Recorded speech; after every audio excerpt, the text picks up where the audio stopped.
Bom dia, eu me chamo Leonardo Vilas Boas de Oliveira e estou aqui para apresentar o nosso banco de dados da nossa loja Strong Nutrition, do nosso sistema.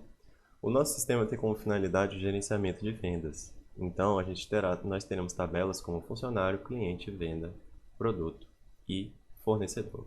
Começando agora por funcionário, a gente tem a chave primária de funcionário e de funcionário, a gente tem o nome, o CPF, a data de nascimento, o telefone, o e-mail, a senha que ele vai usar para acessar o sistema.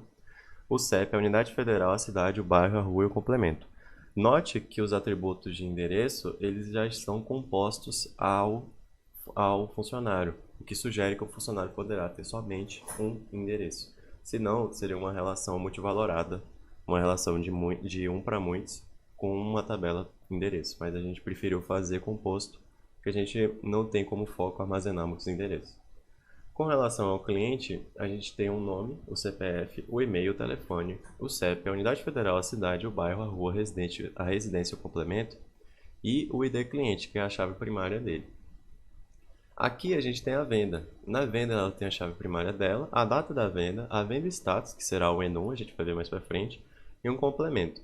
Com relação às relações, a gente tem aqui que um cliente ele pode ter nenhuma venda ou várias vendas. Caso um cliente tenha realizado muitas vendas e caso um cliente não tenha participado de nenhuma compra ainda, né? No caso, na questão de cliente, seria uma compra. Então, no funcionário, a gente tem que um funcionário pode ter nenhuma venda ou várias vendas. Nenhuma venda ou várias vendas. O que quer dizer que um funcionário pode ter realizado nenhuma venda ou várias vendas? E uma venda necessariamente precisa de um e somente um cliente, e o funcionário e a venda precisa de um e somente um funcionário. E é assim que está a relação nessa parte. Com relação à venda produto, a gente tem aqui quantidade e ID venda produto. Porque se a gente notar aqui, venda e produto, que eu ainda não falei, o produto ele vai ter a chave primária ID produto, o custo, a marca, a descrição e o nome. Note que a relação entre venda e produto é que uma venda pode ter um ou vários produtos e que um produto pode ter nenhuma ou várias vendas. Isso se identifica como uma relação N para N, o que, por lógica, a gente vai ter que transformar essa venda-produto em uma tabela. Então, a gente já atribuiu uma coluna aqui que vai ser importante para nos auxiliar com relação à nossa gerência, porque isso aqui vai ter que virar uma tabela em que vai ter a chave estrangeira de venda e a chave estrangeira de produto. A gente preferiu fazer dessa maneira por conta de que a gente terá um produto no nosso estoque, né? Na nossa tabela de produto, mas que não necessariamente a gente vai gerenciar a quantidade que a gente vai ter no estoque. A gente sempre vai supor que o produto que está presente na tabela de produto, ele já está disponível para venda. E se ele não estivesse, ele já não estaria mais na tabela. Então, com relação à quantidade, para que a gente possa calcular as nossas vendas, calcular os preços das vendas, a gente precisa da quantidade, porque assim, a partir da quantidade, no sistema posteriormente, a gente pode multiplicar o custo do produto pela quantidade presente no venda produto, e assim a gente terá um valor preciso de quanto custou essa venda, tanto para o cliente quanto para a empresa em si, quanto que a gente vai estar lucrando com este produto. E foi assim que a gente preferiu fazer. Note que a gente não tem uma coluna de estoque, a gente não tem uma tabela de estoque, porque a gente não está focado em estoque de produto e gerenciamento de estoque, apenas gerenciamento de venda. E para que haja um gerenciamento de venda preciso, a gente precisa fazer a relação dessa maneira, em que sempre vai ter um produto e para a venda, ela sempre vai precisar da quantidade do venda produto para se multiplicar o custo e assim a gente terá o valor dessa venda produto.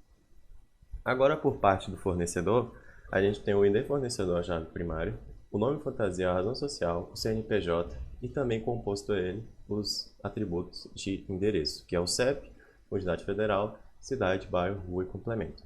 Com relação às relações, a gente tem que um produto tem que ser de um e somente um fornecedor e um produto e um fornecedor pode ter fornecido nenhum ou vários produtos.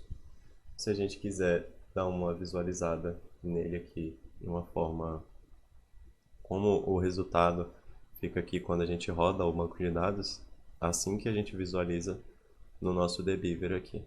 Então a gente tem clientes, que vai se relacionar com vendas, que vai se relacionar com funcionário também, e a própria venda produto, que se relaciona com o produto e que se relaciona com fornecedores. E é isso, nosso trabalho. Essa é a parte do banco de dados. Muito obrigado. Até mais. Básica do projeto só para rodar, para caso o senhor queira testar aí, né?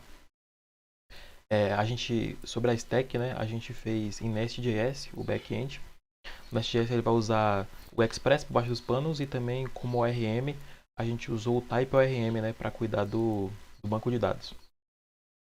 Já no front-end a gente usou o React mesmo, sem nenhum framework por cima, só o React puro, a biblioteca pura. E é isso. Para começar, eu vou primeiro clonar aqui o back-end, o repositório. A gente vai anexar esses links também lá no Classroom. Em uma pasta vazia, eu vou dar um git clone e o link do back-end. E vou copiar o link do front-end também e vou fazer a mesma coisa com ele. Pronto. Eu vou abrir aqui o back-end agora.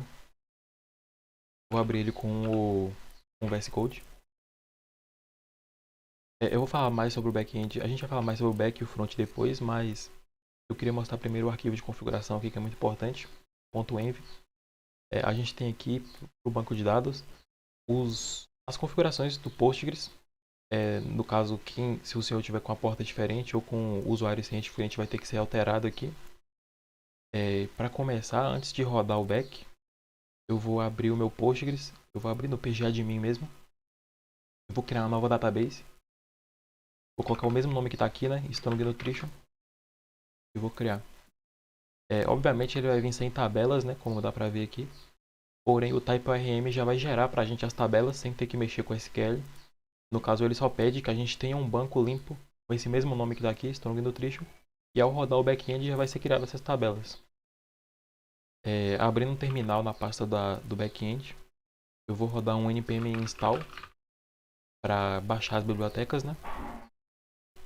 Eu vou dar um npm start. Dessa primeira vez ele demora um pouquinho, porque ele vai criar as tabelas, né?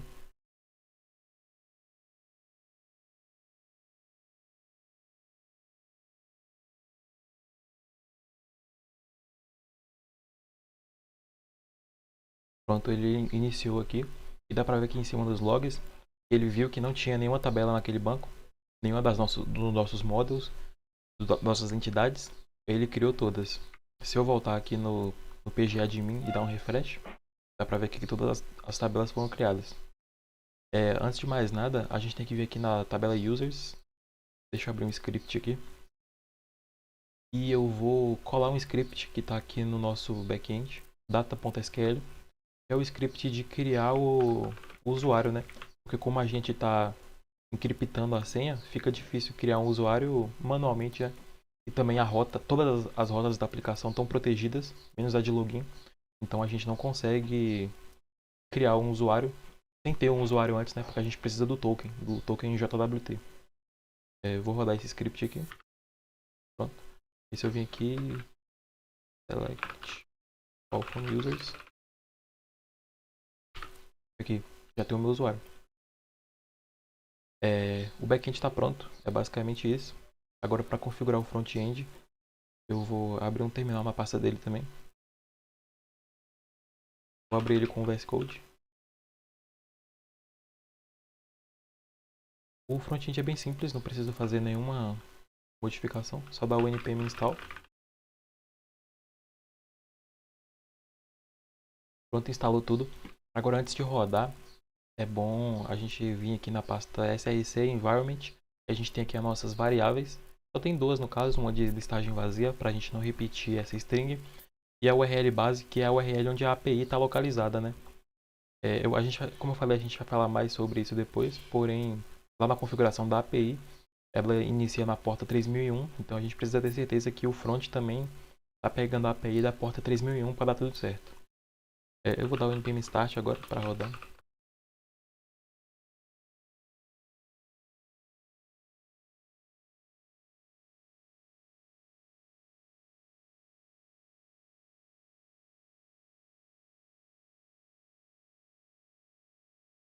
o React ele já abre uma guia aqui no meu navegador, né, com o projeto.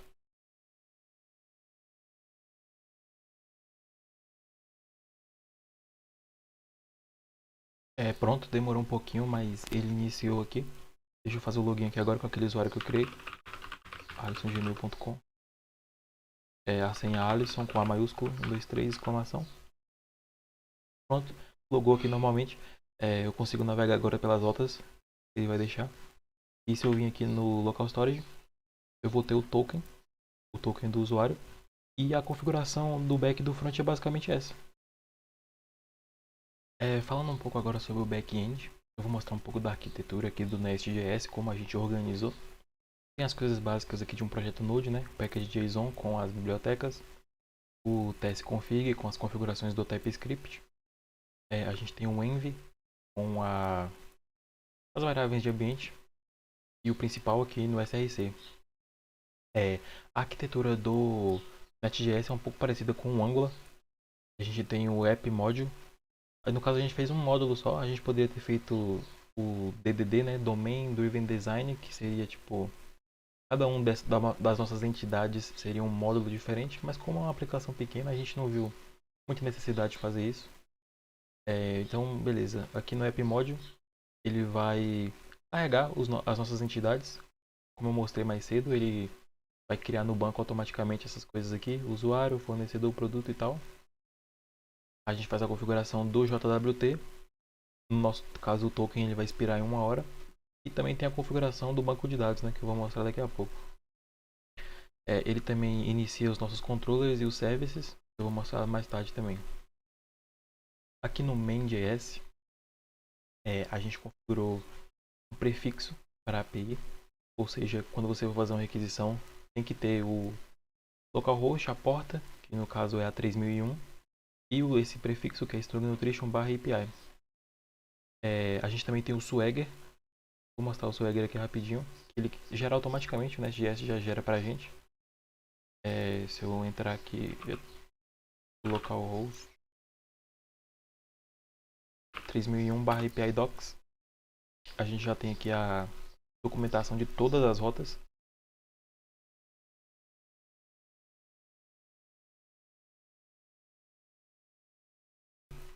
A gente tem o Exception Handler, que é para a gente padronizar as mensagens de erro. Deixa eu abrir ele aqui. No caso eu vou mostrar mais tarde, mas todos os nossos erros, eles são padronizados, né? Status code, que seria o número do erro HTTP, timestamp, que foi o tempo, F, que foi a rota que você está tentando acessar, e a mensagem de erro em si. Se tiver uma mensagem de erro só, ele só manda uma mensagem. Se for mais de uma mensagem de erro, no caso de uma validação, se 2 campos estiverem errados, por exemplo, num create, ele vai mandar um array de erros.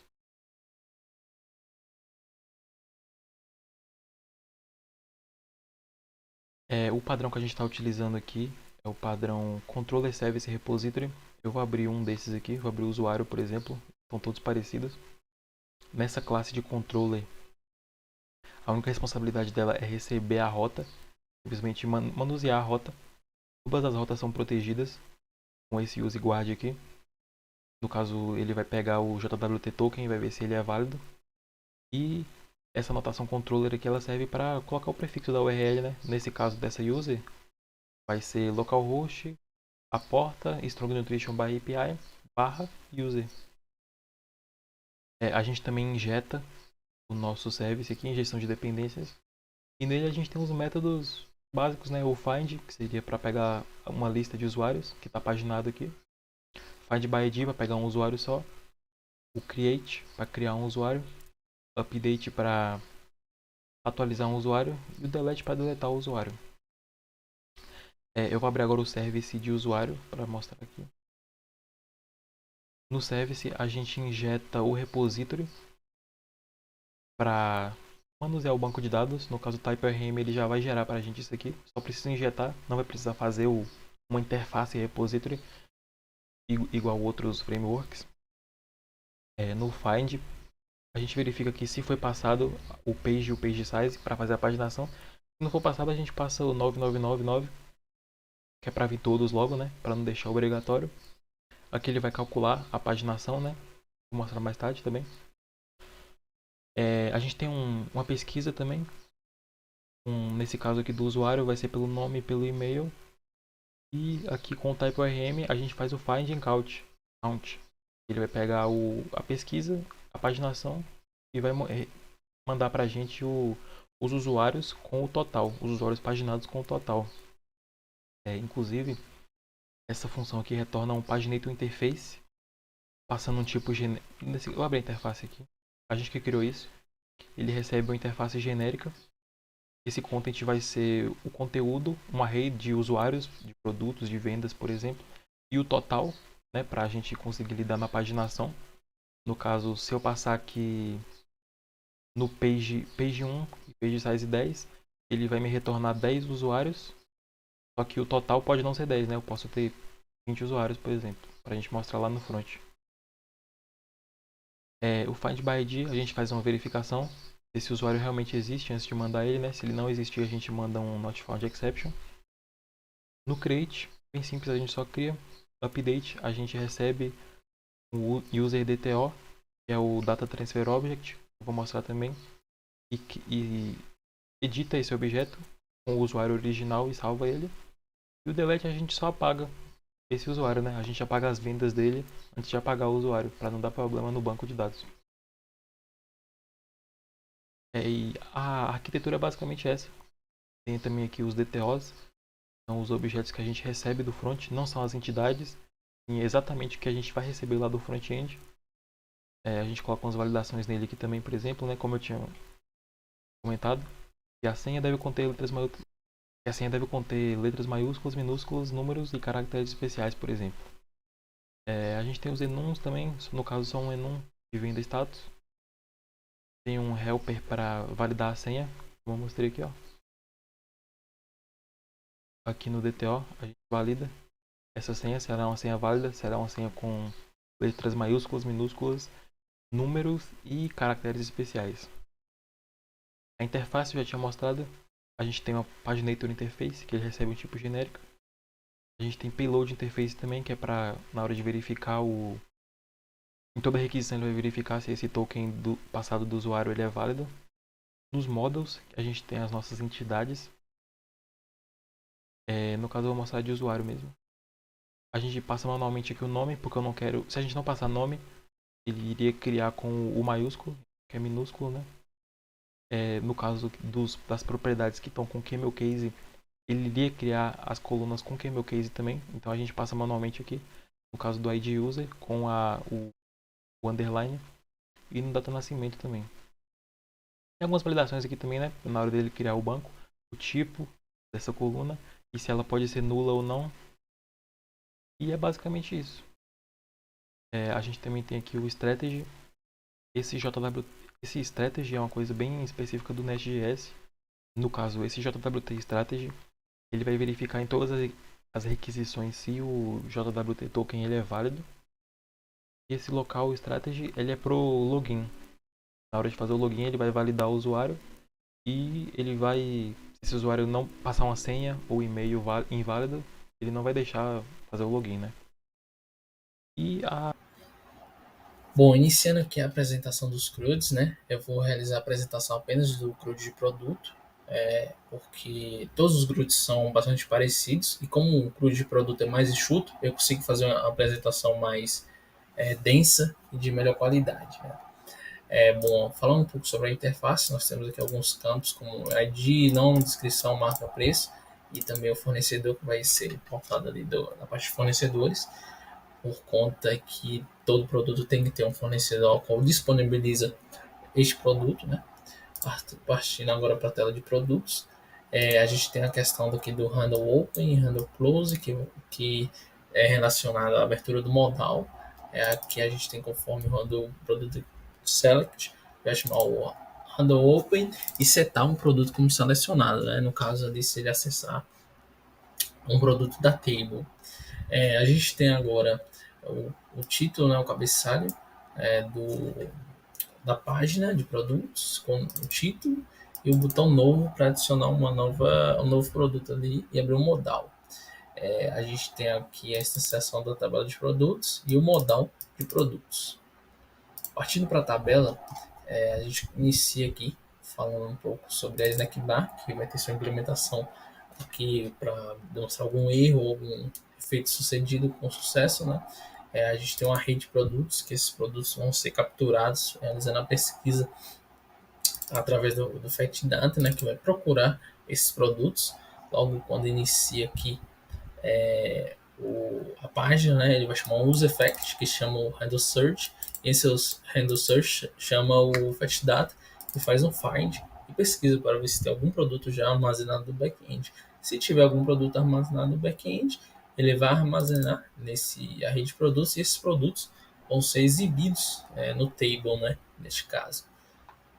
A gente tem aqui, falando um pouco sobre o find, né, a gente tem um find que recebe essas propriedades e faz um get na API, né, que é lá do back-end. Aí ele faz através do seu URLzinho aqui.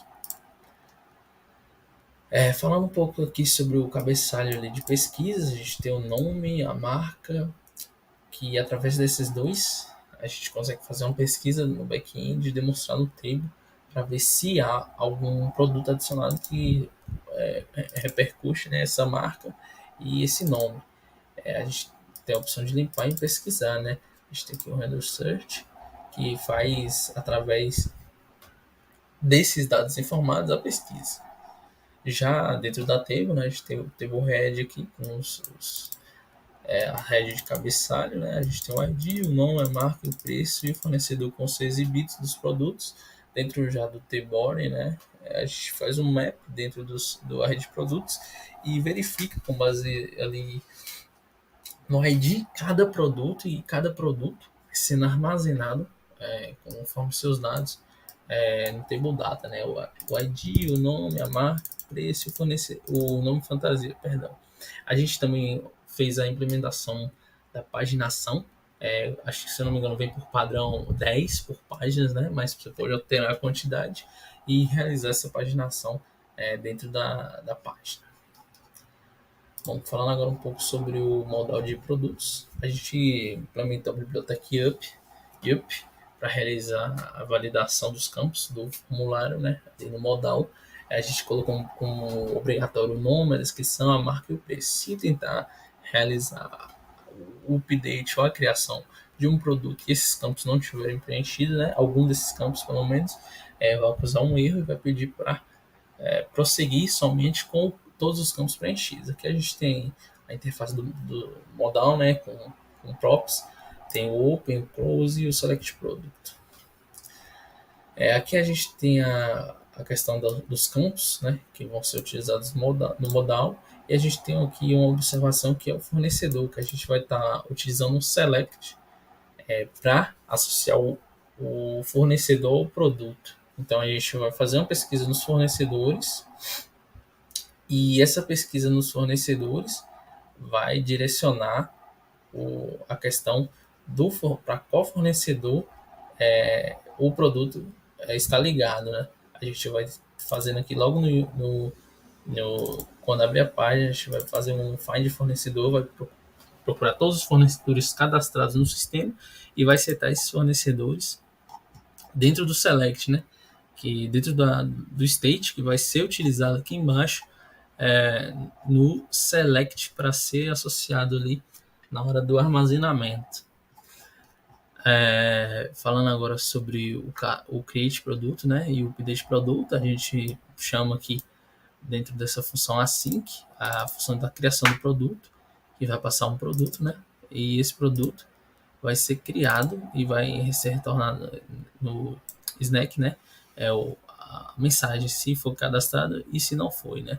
Também com o update, no mesmo caso, ele vai fazer o update dos campos do produto passados e vai mostrar a mensagem correspondente, né. No delete, ele vai deletar o produto selecionado e vai também dar o respaldo dessa informação. Já aqui no handle submit, vai fazer a verificação se vai ser update ou create, com base no que foi selecionado pelo usuário, né? Ele vai fazer essa validação. Se já tiver um ID, vai ser update. E se o produto não tiver um ID, tiver vazio, a questão aqui vai ser um create, né? No caso, um campo vazio. Descendo um pouquinho aqui, a gente tem o Use Effect para se os produtos tiver selecionado, ele vai setar. E aqui a gente tem os campos, né? Faz uma verificaçãozinha para ver se o produto já foi selecionado, vai se atualizar, se não vai ser novo. E aqui a gente tem os campos com validação do YUP, né? A gente tem nome, marca, descrição, preço, fornecedor.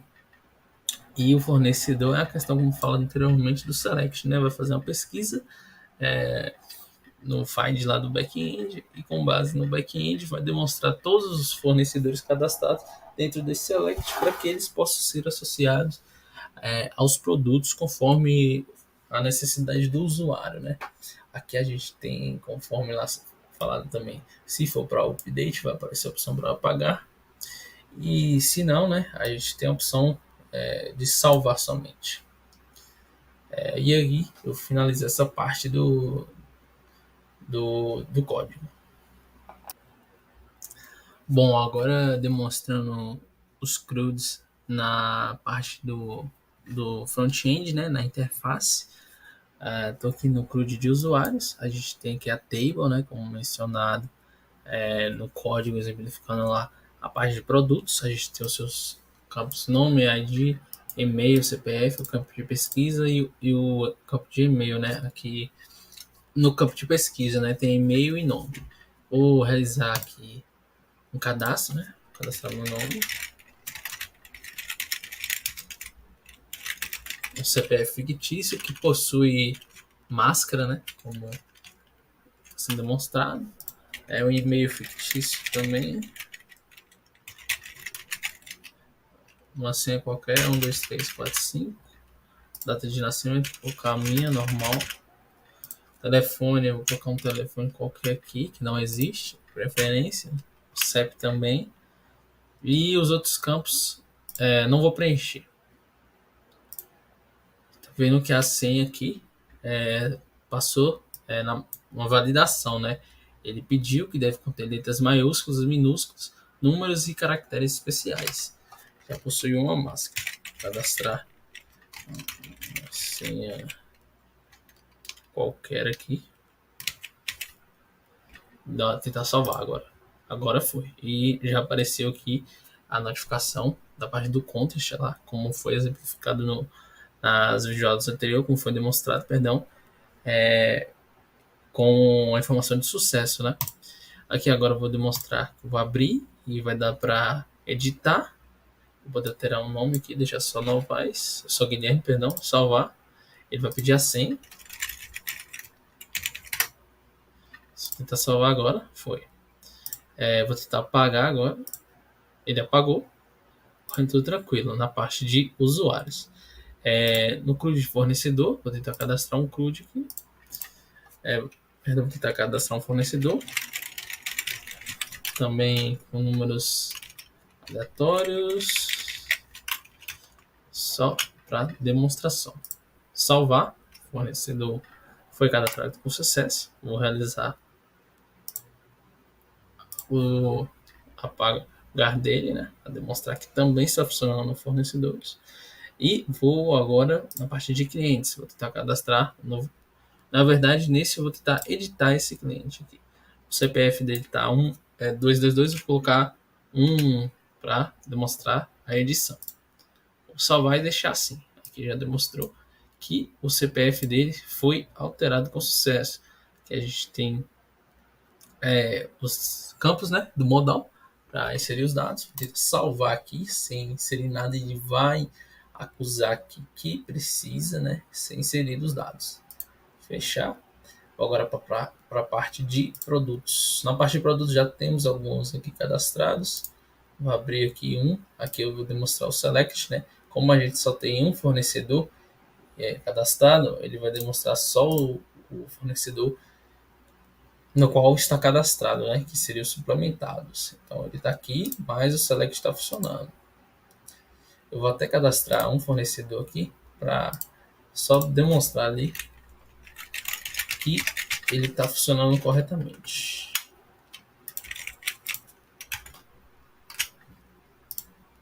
Voltando lá, produtos, eu quiser alterar, por exemplo, esse whey aqui, ele já aparece o novo fornecedor. Se eu salvar, tentar entrar de novo, ele já vai aparecer a alteração. Antes estava suplementados e agora suplementos. Fechar. Agora eu vou na cliente, já demonstrei, vou em vendas. Em vendas a gente tem uma venda já realizada. Nós podemos mostrar aqui que a venda possui o campo da data da venda, o status, né, com select para demonstrar qual é o status dela. A gente tem uma observação, a gente tem o cliente, né, que é um único cadastrado, foi o que realizou a venda no universo fictício. E a gente tem como adicionar aqui, por exemplo, um way, ele vai adicionar no table da venda, né, dos produtos que estão relacionados à venda, o way, o BCA, ele adiciona também. Eu posso tanto adicionar aqui, diminuir aqui até apagar, ou apagar aqui. E se eu sair, e inclusive está relacionando o total, o valor aqui.